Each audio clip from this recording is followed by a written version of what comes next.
اتنا بڑا انعام و احسان ہے اللہ کا. وہ تو پیاس پر جان پر بنی ہوئی ہو, اور پیاس اس وقت آپ کو ایک گھونٹ پانی کوئی دے دے تو آپ کو معلوم ہوگا دنیا و مافیہ سے بڑھ کر ہے یہ ایک گھونٹ پانی جو مجھے ملا ہے. اسی طرح جب روح دبی ہوئی تھی حیوانی وجود کے بوجھ تلے, جبکہ وہ نیم خوابیدہ یا نیم بے ہوش یا بالکل بے ہوش تھی, وہ دن میں تو روزہ رکھ کر اس پر سے حیوانی وجود کا وزن کم کیا گیا, اسے ایک ریلیف ملی. رات کو قرآن مجید کے انوار و برکات اس میں جذب کیے گئے تو اس کو پوری توانائی حاصل ہوئی.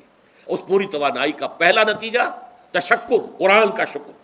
الحمدللہ الذی انزل علی عبدہ الکتاب ولم یجعل لہ عوجا. پھر وہ قلب کی گہرائیوں سے نکلے گا. سارا شکر اس اللہ کے لیے جس نے اپنے بندے پر صلی اللہ علیہ وسلم کتاب نازل کی اور اس میں کوئی کجی نہیں رکھی, کسی طرح کی ایش پیچ نہیں. یا تبارک الذی نزل الفرقان علی عبدہ لیکون للعالمین نصیرا. بڑی بابرکت ہے وہ ذات جس نے اپنے بندے پر فرقان نازل فرمایا تاکہ وہ تمام جہان والوں کے لیے نذیر اور خبردار کرنے والا بن جائے. یہ قرآن کی عظمت کا احساس. اور ظاہر بات ہے جس قدر کسی نعمت کی قدر و قیمت کا احساس ہوگا اسی قدر تو آپ شکر ادا کریں گے. اگر آپ نے کسی بچے کے ہاتھ پر ہیرا رکھ دیا, اسے کیا پتا یہ ہیرا کس بلا کا نام ہوتا ہے, وہ سمجھے گا کانچ کا ٹکڑا ہے. لیکن اگر کوئی واقعتاً کوئی جوہر شناس ہو, جوہری ہو, اس کو آپ ہیرا دیں گے تو اسے معلوم ہے کہ مجھے کیا چیز دی گئی ہے. اس کے اندر جو شکر پیدا ہوگا وہ اس بچے کے اندر تو نہیں پیدا ہو سکتا جسے معلوم ہی نہیں. تو قرآن مجید کی اصل عظمت سے انسان واقف کب ہوگا؟ جبکہ اس کے ذریعے سے اس کی روح کو ایک حیات تازہ مل جائے اور اس طرح وہ پروگرام ریورس ہو جائے جو عام طور پر چل رہا تھا. ساری توجہ اپنے جسم پر, اس کے تقاضوں پر. جسم میں تھوڑی سی پھنسی نکل آئی ہے, بھاگ رہے دوڑ رہے ہیں اس کے علاج کے لیے.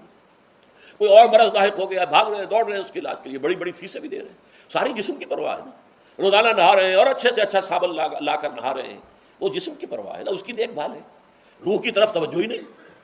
یہ ہے وہ بات جو کہی گئی ہے سورہ حشر میں, اور جسے علامہ اقبال نے پھر اپنے فلسفہ خودی کی اساس اور سورس قرار دیا ہے.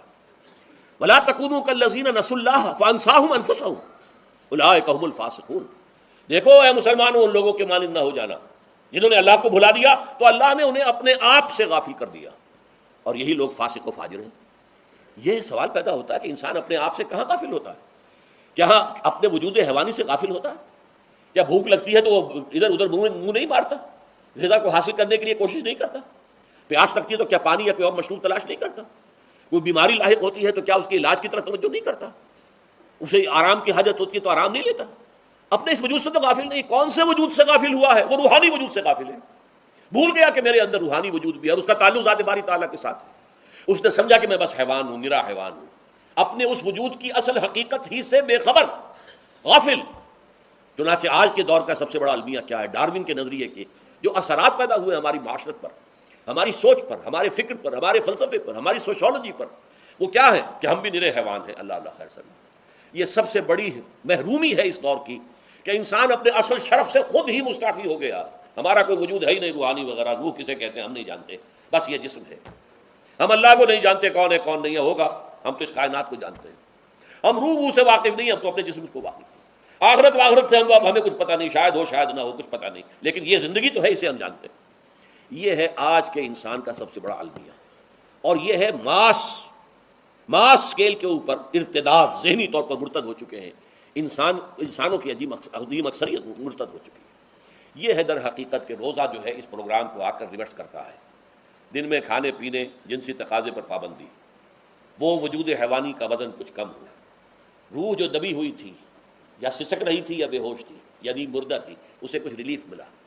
اب اس کے اوپر قرآن مجید کے تیرے ضمیر پہ جب تک نہ ہو نزول کتاب, گرہ کشاہ نہ رازی نہ صاحب کشاف, ہمارے دلوں کے اوپر بارش ہو رہی ہو انوار قرآنی کی. وہ ظاہر بات ہے کہ بغیر سمجھے تو نہیں ہوگی بارش.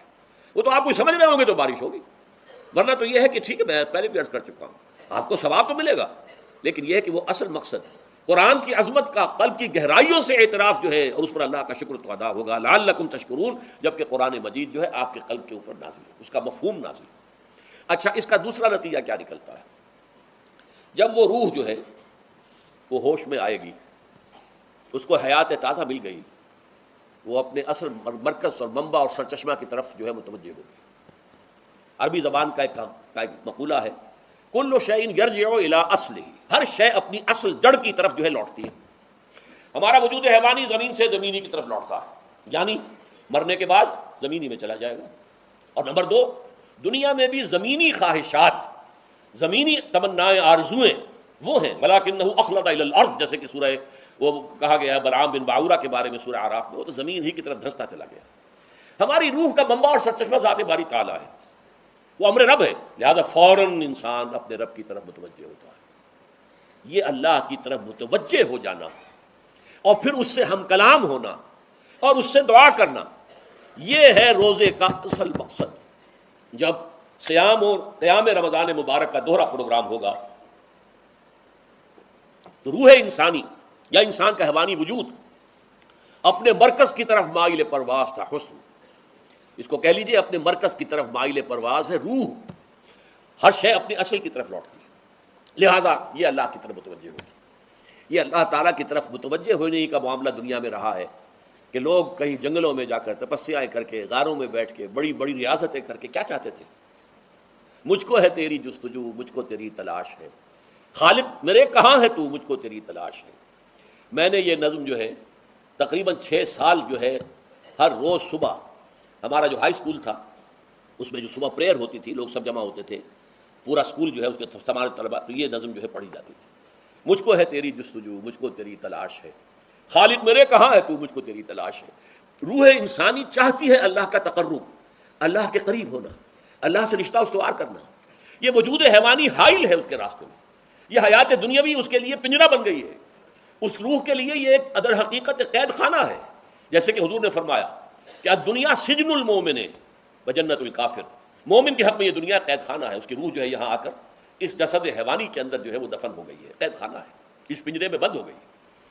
تو لیکن وہ کافر کے لیے یہی باغ و بہار ہے، یہیں پر عیش کرنے ہیں، یہیں پر مزے لوٹنے ہیں۔ تو اس سے در حقیقت ریلیف ملتا ہے، تو انسان متوجہ ہوتا ہے اللہ کی طرف۔